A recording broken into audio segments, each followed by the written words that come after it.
Welcome to Giants Nation. I'm your host, Bobby Skinner. Today we have Ryan Dunleavy of New York Post on talking about OTAs day one. Rookie first round pick OTAs are always going to be more interesting than your run of the mill years where you're talking about the new additions of Bobby Okereke or John Runyon or whoever's at it, or the same quarterback, and seeing how he looks and going through that process. So obviously we're all going to be tuned into OTAs a little more this year. So I wanted to get an interview and get something out the day after the first one where media was there. And I thought we did get some interesting information out of it, right? We're going to go through it in the interview. So I'm not going to rehash everything that me and Ryan Dunleavy talked about. But there's two things that I thought were really interesting to come out of OTAs that felt like new information, or like confirmed new information. Right, we already knew Evan Neal was moving to guard. So it's the first time we saw it, but we knew that was happening.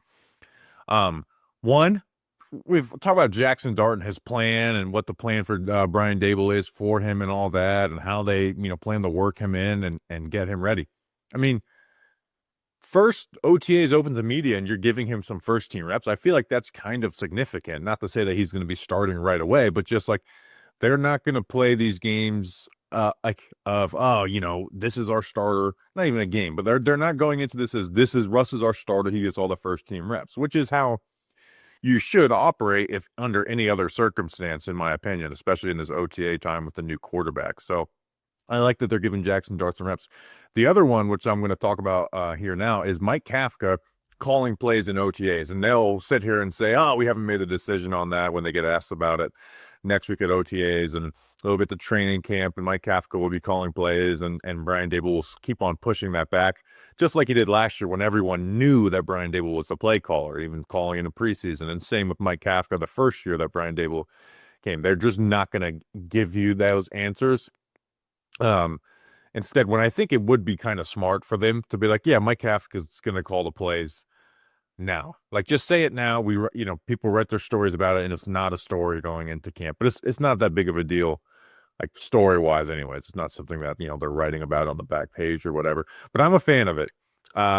This Giants offense was its best with Mike Kafka calling plays. In the 3 years under Brian Daboll, it's still Brian Daboll's playbook. So we're not like we're just eliminating Brian Daboll's influence on the offense. Brian Daboll will still be a huge part of offensive meetings. He'll be a huge part of installing the offensive game plan, but allows him to focus on the whole team. And I like Mike Kafka as a play caller. You go through that first year, and I thought they did some, really good, smart things, right? Planning week to week, just game in, game out. I thought Mike Kafka did a good job throwing tendency changers off of their bread and butter plays, where I thought Brian Daboll struggled in that this past year when he fully took over play calling. Now, Brian Daboll's been a more aggressive play caller. So if he's going to want some more aggression in there, then Mike Kafka's going to do that. I think they both need to figure out what they want out of their run game and try to implement that with the personnel they have. But I'm a fan of it. I'd always prefer, I'm not sitting here being like, I hate when the head coach calls the plays. I mean, Sean McVay is my favorite head coach in the NFL. He calls plays. Kevin O'Connell's viewed as one of the best coaches in the NFL. He calls plays, but it's more of Brian Daboll's mindset and ability to develop, the way he attacks developing a quarterback that makes people like to him. It's not like he's this guru, play caller sequencing together play calls and getting this individual stuff for this game. It's just kind of like he knows how to keep quarterbacks aggressive and like demands that out of his quarterbacks, even though they tampered around Daniel Jones that first year. But then the year two of Daniel Jones, like they demanded aggression and he just didn't answer the bell. So I just preferred that. But before we get into this episode with Ryan Dunleavy, this episode is brought to you by some special people. We got John Peters, who was actually at our live show. Actually, no, I'm going to go backwards. We got Joanne Panzella. Got your name right this time. Robert Ravelli. He's definitely a pizza person. Denise Iljazi, or Denise, the nicest Iljazi. And then John Peters, who was at our live show in Charlotte. And guess what? I want to talk to you about patreon.com/Giants Nation if you want to join. I'm doing an ad within an ad. The Charlotte thing was awesome. Obviously, it's not going to get the most views, but it was made possible because of Body Armor Chill. This episode is brought to you by Body Armor Chill. Get your brand new limited edition Body Armor Chill today. Body Armor Chill is the impossibly cold sports drink with a new cooling sensation. So hurry to your local retailer and load up on chill while supplies last. So this came in clutch because wasn't the hottest place in the world in Charlotte. But it was a great time. That event was fun and it inspires me to try and do some more things. Maybe not as like the regular podcast and the Charlotte things like a once for the regular podcast, but doing like more like live events, live streaming type of stuff. I hope Body Armor was happy that I got on TV while the Body Armor Chill driver, Ryan Blaney, was on TV. I thought that was a lot of fun. But it was a fun thank you for everyone that came out. But again, Body Armor is really supporting us. Go support them. Obviously, there's not like a promo code you can use to really show that it's working, but just show them. Maybe they'll have $10 million in added revenue to us. I don't think so. So thank you, Body Armor. And here is Ryan Dunleavy. Hi, we're now welcome on to the show, Ryan Dunleavy of the New York Post. First day of OTAs, you were there on the spot. Just reel off a throw by throw breakdown of Jaxson Dart's first day with the full team in front of the media. Yeah, I don't think I'm going to reel off every single throw he had, but I tell you, Bobby, he had one of the best throws of the day, which is what matters, right? He had a really well placed. I think it was over Bobby Okereke's head.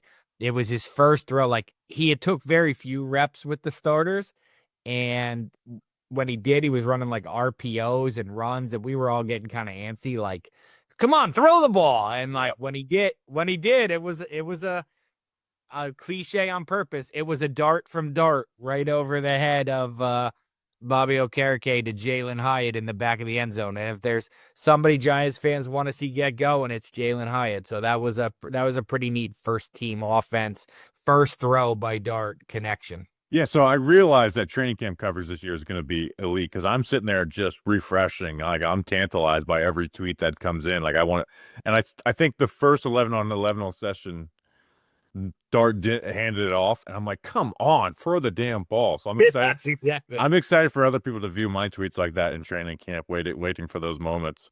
Well, what's cool is, as you know, and anybody who's been to training camp, it's like there's a lot going on, right? So like normally you're like the third team offense goes on the field, and that's when you like put your phone down, send your tweet, catch up on your notes. But like you can't do that in the third team offense this year because that's Jaxson Dart. And like today they had half fields. So like Wilson and Jameis were with the starters. It was like Wilson, Jameis, Singletary, Theo Johnson, Bellinger, Hyatt, Slayton, and Wandale on one half of the field.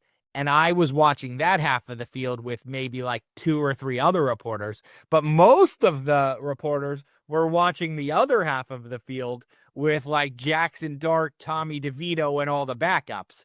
So like you almost have to pick, like, do you want to focus on the Russ starting now guys or the like future Jaxson Dart guys? Oh yeah, I was gonna say, like, in training camp, third team is very much this is where I can really talk with the listeners who are sitting around us, get some, tweets drafted for the end of practice on my phone. This year, it's like, I gotta tally every single play, who it's going to. There's no, hey, look at this wide receiver. He's made a few catches there's no Dennis Houston on the third team this year. Now it's all about Jaxson Dart. But I'll say this, coaches will often make rookies be backups in the first sessions of OTAs, even if they're the clearest of clear starters. They'll just do that just to set some type of hierarchy, which I actually don't think Dable and Shane have done. I think Bellinger and Theo Johnson getting first team reps early on as rookies comes to mind. What do you make of Dart getting first team reps though in this first session? Because he's clearly not the starter, and we spend all offseason. The question I get the most is, when does Dart play? When do you think Dart's going to play? Yeah. What do you think about him getting some first team snaps sprinkled in for a coach that has never done that with his backups outside of a couple Tyrod Taylor plays in 2022? Correct. He's never done it with even his number 2 quarterback, but he's also never had a quarterback who we've used as a future. I think we all saw the clip from whatever it was recently where Daboll told Dart on draft night, like, I'm counting on you. Like, yeah, Daboll's not dumb. He knows, like, he needs Jaxson Dart to be ready when Jaxson Dart's ready. So, like, I think it's smart. Look, when we first got out there, individual drills, Jaxson Dart was up fourth behind Tommy DeVito in individual drills. And I was like, oh, here we go. Exactly. We're going to pretend Jaxson Dart's we're going to make him earn it, right? Even though we know that if he's terrible, he's still going to eventually move up. So we're going to make him earn it. And then we switched team drills and he was ahead of DeVito. He got the third ones. And then, like you said, he got some first, which Tommy DeVito never got a first team snap when he was the backup, let alone the third stringer. So what do I make of it? As I make of it is that Daboll is going to make sure the kid is ready when it's the kid's time. We're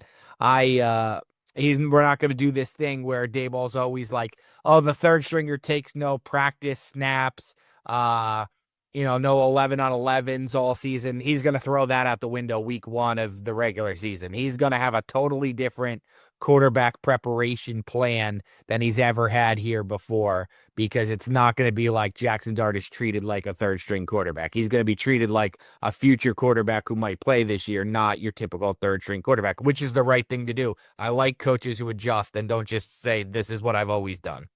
Right, where it'll get really interesting to see how it leaks into training camp and stuff. Because right now it's OTAs, the diehards like myself are dialed in. But once training camp, and then we get a little bit of preseason action, and you can see you got to do either good or bad.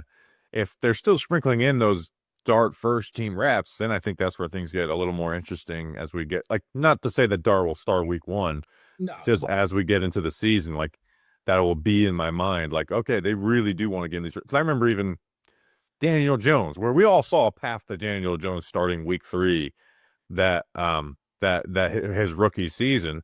If like going like everyone kind of said, if they start 11-2, that's where you throw Daniel Jones in. I don't feel like there's the same timeline there with Dart, but Jones, I think he got like one training camp where they got first team reps, and he said it was like a scheduled. And Eli didn't get any that day, so it was like a rest. Yeah, that's what I think. That you took the words out of my mouth. That's what they'll do here. Is obviously different coach. That was Shermer. This is Daboll, but that's what coaches generally do. My guess is it'll be kind of similar. Like maybe he gets a series most days, or he gets a series or a spot or a red zone drill with the starters in training camp. But it'll be mostly Russ. Jameis will get all the second team reps, and he'll get only second team reps. Dart might get some second team reps, but they won't waste Jameis's time with the starters. And then what'll happen is there'll be a scheduled day where both the veterans have a arm maintenance rest, been there, done that kind of day. And you'll get Dart for a full day with the ones and DeVito as the backup. That would be my guess in training camp. Yeah, that again, it's just going to be, training camp is going to be electric this year because it's just rookie QB fever is back. But I do because it is a rookie first round QB. I do want to talk about the details of the practice. You mentioned the Jalen Hyatt touchdown. I'm waiting for the Giants to post that video. Then they're going to post it at some point.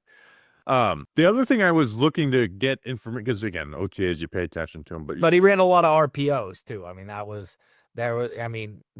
he ran a lot of RPO, which is something I think that whenever he does play, they'll probably want to use, because every time you talk to the Giants or other teams, scouts and quarterbacks about him, they mention his athleticism and running for 500 plus yards in the SEC. So I think we saw that with Daniel Jones. That was something that Daboll emphasized. I would think he'll do that with Dart too.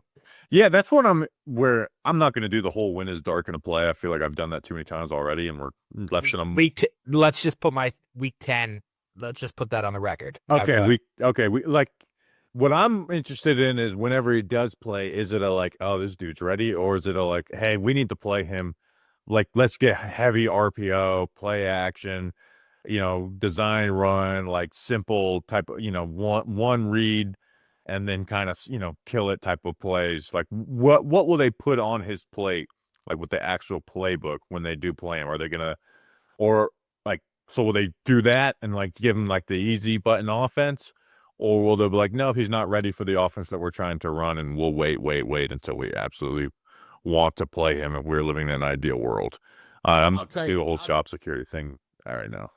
I'll tell you, I talked to a quarterback coach in the NFL, not a Giants quarterback coach, but a different quarterback coach, and he said that he actually thought Dart did a lot of the stuff like NFL ready stuff. I was like, really? There's all this stuff out there that like Lane Kiffin has a one read offense, and like you're really not doing a lot of like NFL stuff. It's like really easy, wide open throws. And he's like, look, I actually think some of the pre-snap stuff he was doing is harder to do for a young quarterback than some of the post-snap stuff that he didn't have to do. So, like, if he could master the pre-snap stuff, I think he could probably master the post-snap stuff. I thought it was interesting. It was a different opinion than I've heard other places about. He's like, I think that might be coming from older scouts about Lane Kiffin's offense historically, but the offense he ran with Dart, he said, I think translates pretty well to the NFL. So I thought that was pretty interesting. The deep passing concepts are I've been doing film breakdowns of literally every single throw chronologically,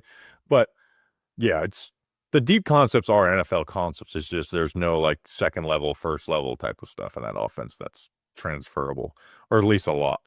Guess what? Guess what question's next? There's no questions next because I am so excited to see Giants football coming up. And guess what I'm going to do, right? I'm going to that Commanders game. I might go to more. I just might go to more. I just, had to buy tickets for the NASCAR race, for the truck and Xfinity race. I got the cup to hook up. And which is why I want to give today's sponsor, SeatGeek, a huge shout out. With over 28 million downloads, SeatGeek is the #1 rated ticketing app in the world. There are more than 70,000 events listed on SeatGeek, including concerts, sports, festivals, and more. I really can't count that high. Like, I will just give up and die before I can count to 70,000. So, like, the NFL schedule came out a couple weeks ago, had to go and like, the schedule was leaked before then. So I'm like, yes, like, I'm going to go buy my tickets. I'm like, I got to wait for the schedule to officially come out. But got my Commanders tickets, or Commanders at Giants tickets. So that was like, really excited for that. I'm sure I'm going to be going to other live events here. Oh, my cousin just used the promo code for our Daytona August race on SeatGeek. And guess what promo code they use? Bobby, for $20 off tickets on your first purchase with promo code Bobby. So SeatGeek's awesome. I'm letting you see it on the phone. It's got all types of stuff, whether it's soccer, football, baseball, basketball, concerts. They have everything on there. So they're awesome. So SeatGeek has your back. Each ticket is rated on a scale of 1 to 10, so you're getting a good deal. So look for the green dots. Green means good, red means bad. Plus, every ticket is backed by their buyer guarantee. And I came through for you guys. You can use code Bobby for $20 off tickets at SeatGeek. That's $20 off your first purchase with promo code Bobby. Make sure you click the link in the description to download the app and have the code automatically added to your account so you can use it later. Thank you, SeatGeek. You'll be glad you did.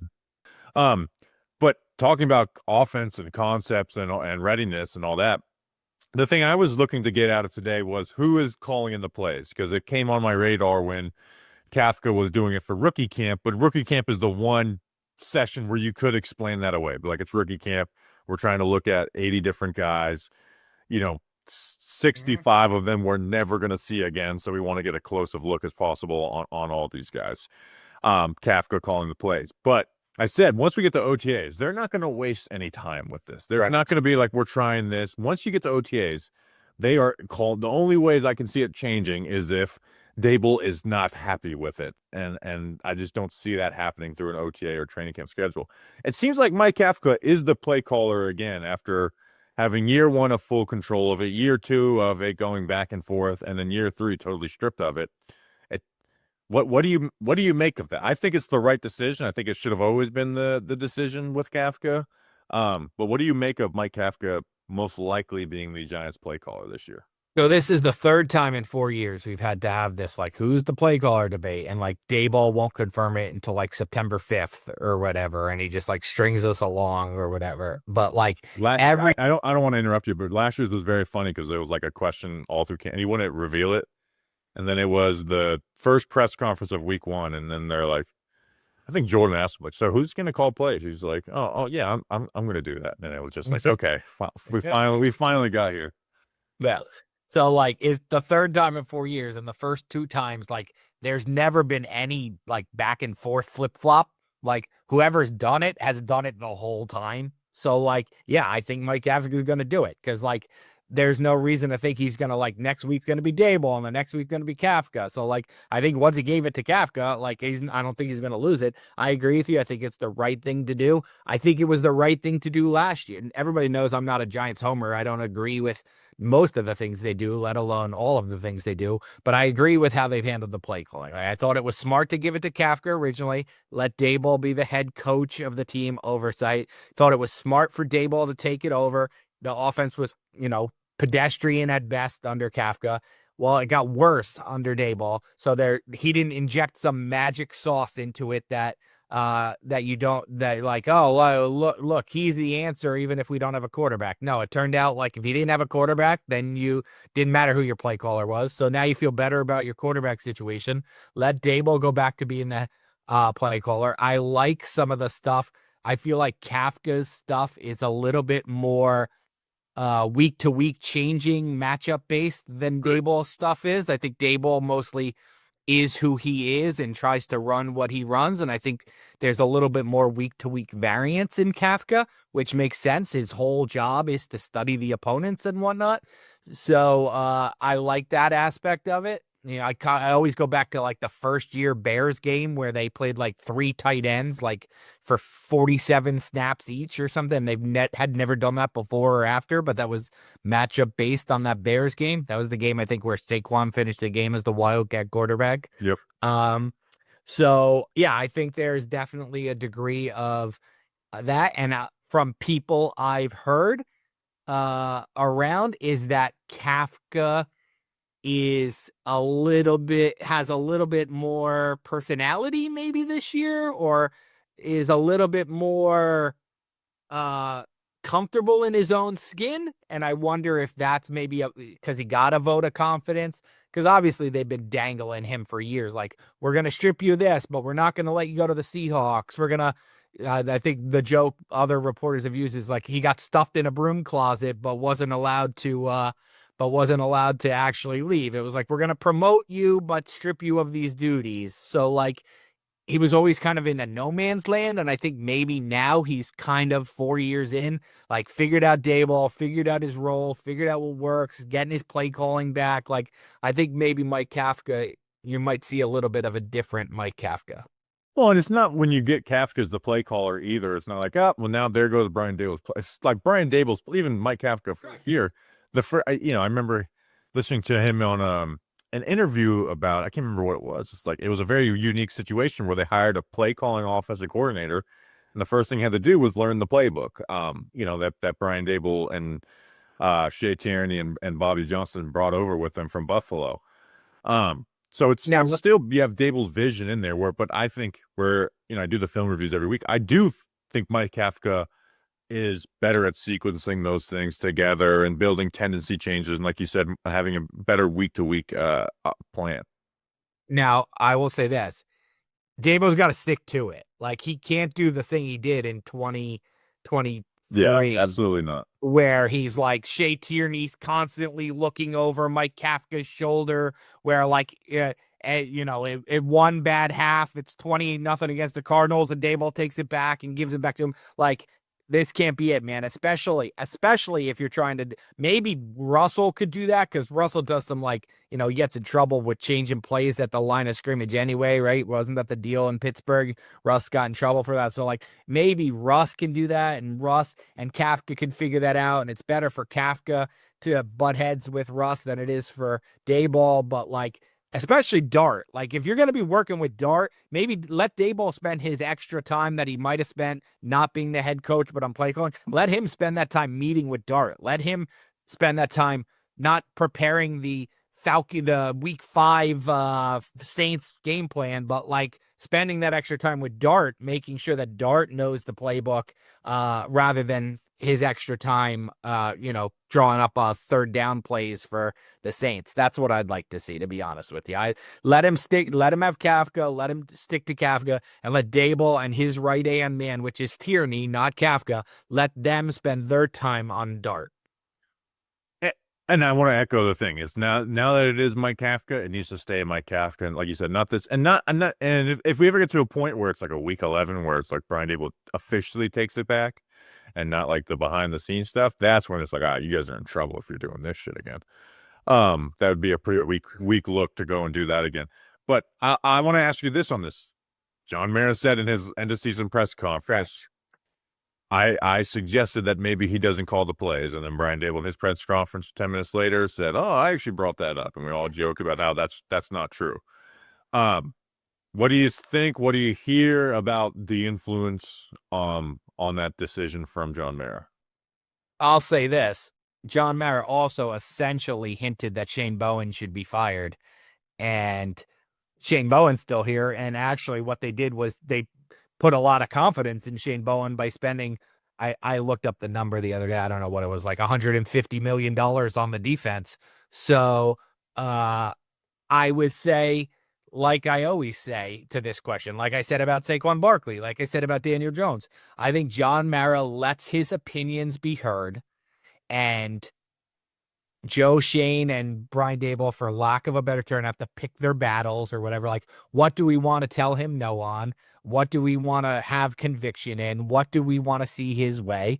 And I think, to a degree, I think Joe Shane has always said that he prefers his head coach not be an offensive play caller. So if like the owner feels that way and the GM already feels that way, like, yeah, Brian Dable probably is like, I have other things to worry about that aren't this. So do I think John Mara mandated it? No, because we've seen him express his opinion and it not be followed many times. Saquon being number one, but yeah, I think he probably expressed it. They said no, and John Mara's okay with it. And like John Mara said, and we always laugh about, that's fine. He lets his decision makers make their decisions, and then if they don't work, he'll bitch about it later. Yeah, and I forgot the point that Joe Shane specifically. I can't remember if it was his opening press conference or Brian Dable's.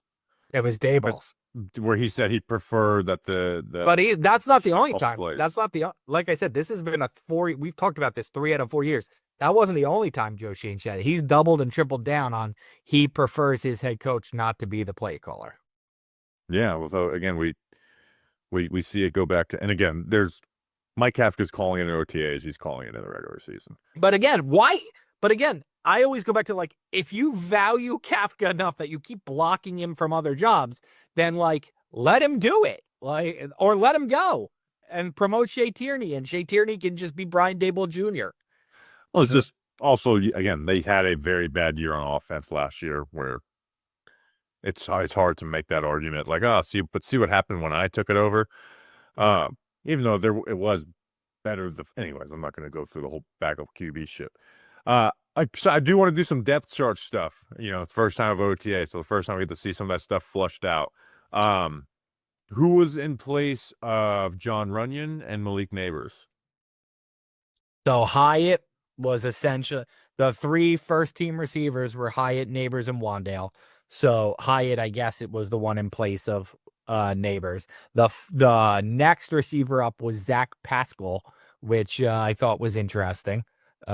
He obviously has had good years, or mediocre years with the Colts, but really hasn't done much in the last couple years. Zach Pascal has 4 catches in the last 2 seasons with the Cardinals. So he was next up on the depth chart. Theo Johnson was out there as the starting tight end. What else? Oh, in place at the offensive line, the first team offensive line was James Hudson at left tackle, because Andrew Thomas isn't going to do anything all spring. Right. Bubble wrap. John Runyon did individuals, but Aaron Stinney was at left guard and team. John Michael Schmitz at center, Greg Van Roten at right guard, Jermaine Illuminor at right tackle. So three of the 5 starters in first team. Runyon, if there's a game tomorrow, I think Runyon could play, but he wasn't doing 11 on 11s.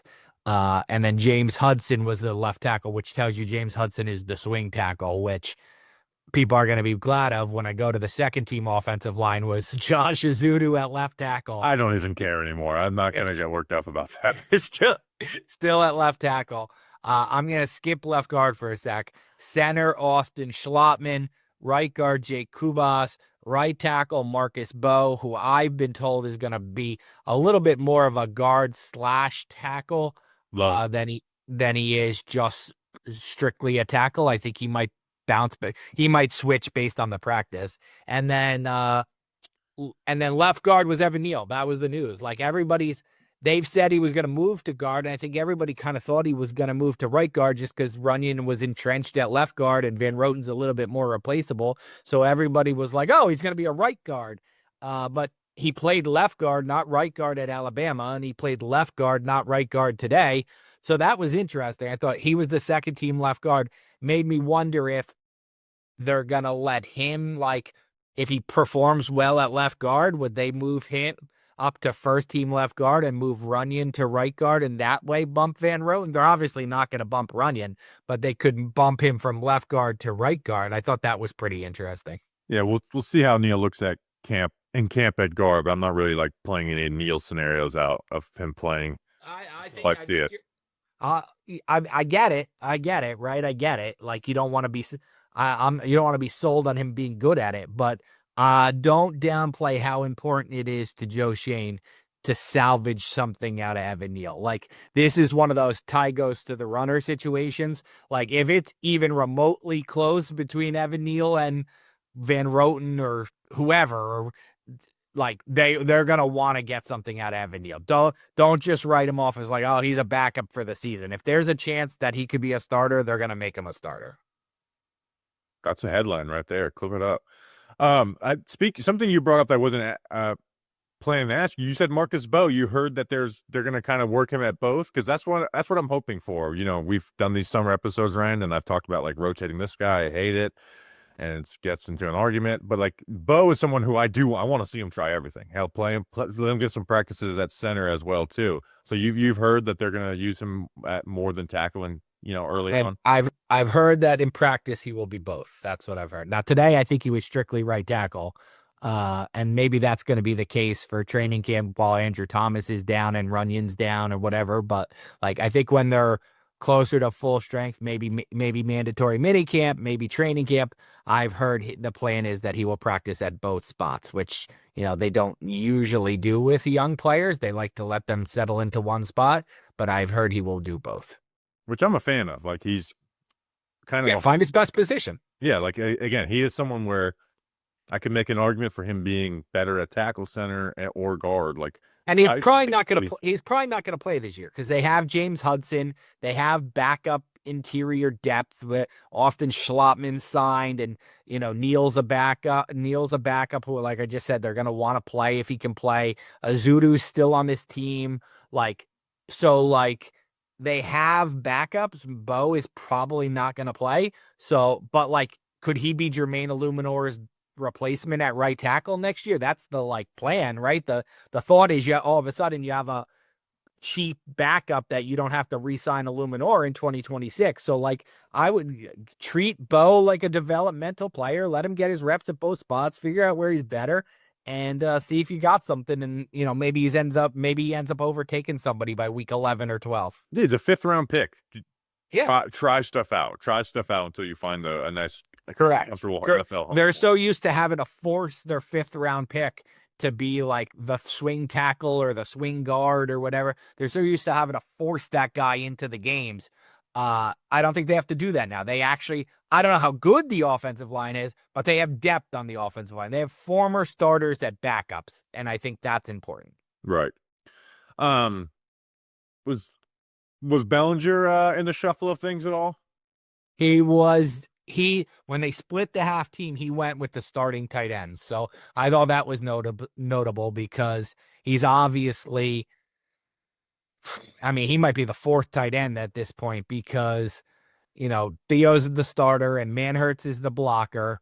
And then they have Fedoni, who's a late round pick, but he's a rookie. So, of course, they're attached to him. And then Russell Wilson mentions Dulich's name like every time he name drops the whole roster because they're familiar with each other from the Broncos. So he has that like chemistry advantage. So Bellinger kind of feels like an odd man out, even though I think he's a pretty good, well-rounded player. But yes, when they split to half fields, he went with Wilson and Winston. So I thought that was notable. I mean, I think he's their second best tight end, but I understand the fact Who's the best? I think Theo's better than Bellinger. Okay. There's things that Bellinger has better hands and has a better move blocker, but I think Theo's better at all the other things. And gives you more of a threat after the first level of receiving, where Bellinger just doesn't give you that. Correct. He does. Who's the better blocker? Inline, Theo. As a mover and like fullback role, Bellinger. Which I think that's what gets him on the field if he makes the team. The issue for him is one, that contract, which has become the Joe Shane pay cut contract, the PPE, where he gets a bonus. Sometimes I forget people aren't as entrenched as this. He gets a bonus for being a 4th round pick who's played so much, but that bonus is none of it is guaranteed. So if you are a guy who's not a starter, it makes you in line for a surprise cut or taking a pay cut like Darius Slayton was. Nick McLeod was asked. Yep.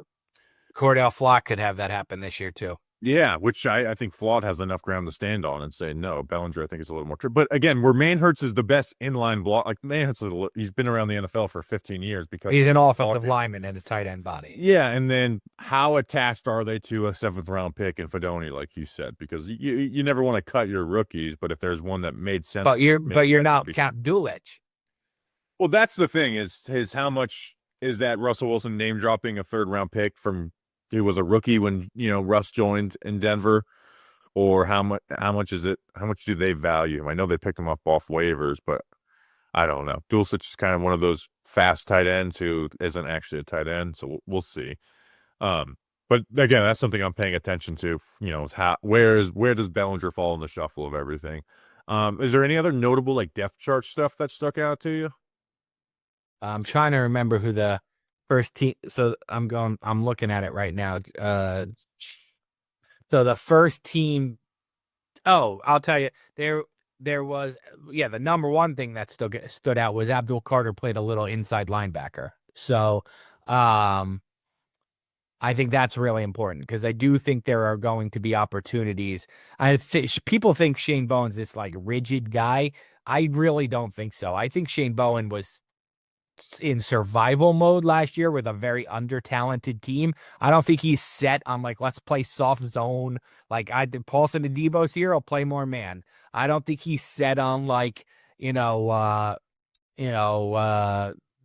sticking Elijah Chapman in. Like, no, that's who we had. So like, I could definitely see scenarios where they have their 3 edges on the field at the same time, and Carter is next to Okereke or even in place of Okereke as like the middle linebacker. I could absolutely see that happening. After just one day, I could see that they are enthralled by Abdul Carter's versatility. Yeah, I hope they don't. I know versatility is something we all and I love about. I think there's a way to do that. I hope they don't get too enthralled because at the end of the day, I just kind of want him on the edge rushing the passer. And then, like you said, it's a kind of a way to get those 3 guys on the field, and where if they put 2 tight ends on the field, then you could put Carter at stack linebacker or something. Correct. Like that. And I think it's cliche to say this because like they're both in the NFC East and they both went to Penn State and they both were number 11. But I do think that the Giants, when they were scouting Carter, saw some Michael Parsons. It's not cliche at all. It's pretty damn similar when you watch them. So I think that they might use how the Cowboys used rookie Abdul Carter as like a roadmap for what they're going to do. That would Shane Bowen looking at rookie Micah Parsons film right now would not surprise me in the least bit. Yeah, it's like where I say is what I want to see more of is him lining up in the A gap on 3rd and long, and he might drop back or whatever. Where I think the Cowboys eventually settled on this. It's like, you know what, Micah Parsons is an edge rusher. He rushes off the edge. We don't need him playing that linebacker and stuff. Yeah. I mean, the Cowboys he could be really good at it, but there's just more value for him to just be a stand-up edge. I'll also say this: as good a season as Micah McFadden had last year, and I think Micah McFadden is probably one of the very three guys you could say maybe like outperformed expectations last year. Um, I really think a key to what Abdul Carter, how he's used, is going to be which Bobby Okereke shows up. Like, if you ask me right now, like what to name me a bunch of keys for the season, like which Bobby Okereke shows up is going to be huge. Like, he filled the box score in 2023. He played hurt way before anybody knew he was hurt in 2024. He definitely has fallen out of favor to a degree within the organization. So, to a Expound on that, yeah. yeah, well, that's about as much as I want to say. So he's he's fallen out of favors to some degree in the organization. And I think that he Is that I think a head coaching part of it, or defensive new addition? I don't think A front office part of the yeah, I don't organization? think they liked how he fit the defense. Okay. Uh yeah, I don't think they This liked how defense is more similar to what he was in when they signed him. That's great. that's what he said today, and he said that, and he said it's the first time that this is going to be the first time he's had the same defensive coordinator 2 years in a row since like his second year in the league. So I think he'll look much more comfortable. He said he feels much healthier. Like I said, it was a disc injury um that was, I think, bothering him long before anybody realized it. I think there was some leadership frustration on his part that, he was trying to lead a team that maybe wasn't leadable at some points. So I definitely think that their love affair between him and the Giants from the first year with Wink cooled. And I think that which Bobby shows up this year is a very big key in how Abdul Carter is used. Like, if he's on the field every single play like he was 2023 and he's making plays, then you really have something, because then you have the three edges you can move around. And if it's like, well, we don't, Bobby's the shell of his former self, and then it's like, well, are we going to put Micah McFadden out there every play, or are we going to somehow give some of Micah McFadden's roles to Abdul Carter? This question may or may not be directly related to the recent one. You can just front office or coaching staff. You mean like who's fallen out of love with Yeah. Bobby? I'd say both. So Okay. I'd say a little both. I'd say he has his fans in both spots and he has his critics in both spots. Okay. How do you feel about this Giants team going into year 4? It's everything becomes more nuanced when the fact that they were brought back and then they traded up and drafted a quarterback in Jaxson Dart. I really don't have a ton of interest of doing the job security stuff because, well, none of the games have been played yet. So, upgrades are upgrades. Schedule's the schedule. Let's see what happens and how we all feel when games start getting played and quarterbacks and how do quarterbacks play. But how do you feel overall for a regime that is returning for year 4, head coach and GM, which is new territory for the Giants? What do you mean? If not the job security stuff, what do you mean? I mean, like how do they feel about, like, I guess it is job security. I'm not saying do you think they're going to get fired, hot seat, whatever, but like has the organization bought into what they're doing, or is it a Yes. hey, you drafted a quarterback, let's see how this goes type of thing? No, here's what I would say.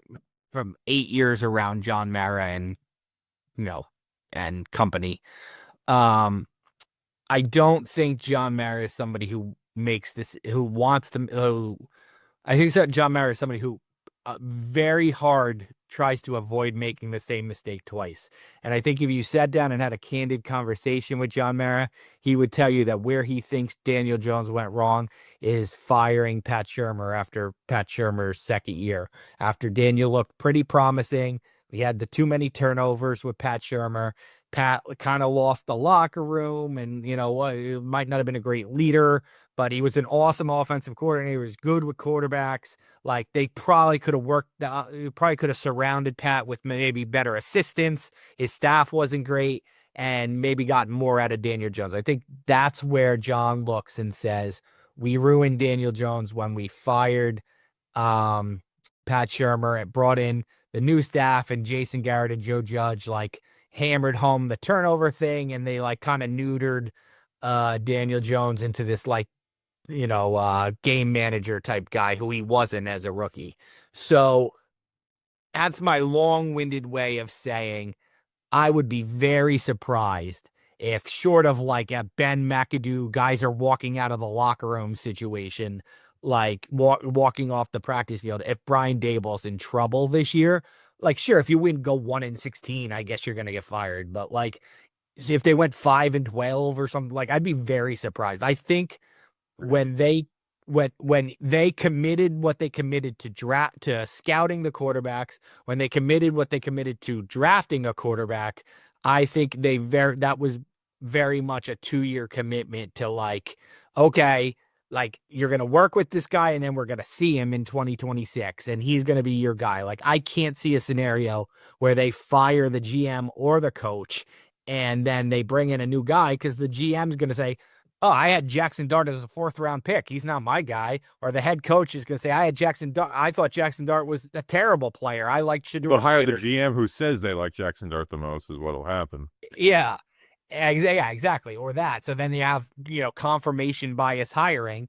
So like, yeah, or some coach is going to come in and say, I need my own quarterback. So like, I don't see a scenario where they're in trouble, because I think John Mara would see that as we're gonna teach Jaxson Dart a whole year of this guy's offense, and then we're gonna throw him to the wolves next year, and he has to learn a new offense. We're gonna waste his whole rookie year. I would be very surprised if changes were made after 2025, short of like a full-scale implosion. All right, we'll see. Have you learned anything about Jaxson Dart that you maybe didn't know in like the first couple days after the draft that has popped out to you by talking to people around the league or whatever? I told you I told you about the conversation I had where they said the offense is more NFL. He's more NFL ready than people think. The number one thing that comes back to me is kind of like his swagger. Like, he is not somebody who's gonna like always say the PC thing or do the PC thing on the field. He's gonna, challenge guys and stuff. Like, that's the kind of stuff that mostly comes back to you, is like, this kid's got some edge to him. He's like, somebody said to me, he's more like a receiver or a corner, and like that's playing. He's got like the receiver or corner personality playing quarterback. So like, I thought that was pretty cool. Like, he's got some fire and edge to him, kind of like a Baker Mayfield does. Right. All right. I mean, that's kind of all I've got, unless there's something that we're missing on here before I, ask you. Yeah, I think we're good. Appreciate you jumping on. What do you got any plans for anything coming down the pipe that you're working on? No, not really. I mean, just, more Jaxson Dart, more Cam Scatterbo, more we'll be at all the OTAs. Nothing. I had a story the other day on the 15 quarterbacks taken 20th to 30th, 32nd, the last third of the first round. In the last third of the first round, there's been 15 quarterbacks taken in the 21st century. I thought that was interesting, Bobby. It was either you hit Lamar Jackson or Aaron Rodgers, or you get a total bust. 7 of the 14 guys have won 10 or fewer games in their career. I thought that was really interesting. I mean, it shows you guys who were picked in the last the last third of the first round get really short leashes. I mean, you get 1 or 2 years and then they move on from you. This isn't a Daniel Jones 6-year situation. Like Paxton Lynch, Brandon Whedon, Johnny Manziel, JP Lossman. You get a quick trigger if you're in the first round. So I think you're going to see Jaxson Dart as a rookie, and I think you're going to see him in 2026, and he better play well by then, because the Jaxson Dart era will be come and go if he doesn't. Yeah, I think a rule of thumb, no matter, it's usually by the end of the second year, we need to see at least being pretty good before, we make a big time decision. But unless you're a top of the first round pick, then it's like you get 6 years. So, Well, yeah, yeah. I feel like Daniel Jones is like we just keep hitting outliers on everything with the Giants, where it's like never had a quarterback got their option declined and then a contract extension. And it's like, well, until now. Especially with the we were trying to think what quarterback from the 21st century had the patience, and really the only example I could think of was Alex Smith, and that was when these guys got these gigantic contracts. The only one that or at least got this and turned out all right was Alex Smith with the 49ers, and then Jim Harbaugh came on save his career. That's a good example. Yep. Yeah. That's a good example. Yeah. All right.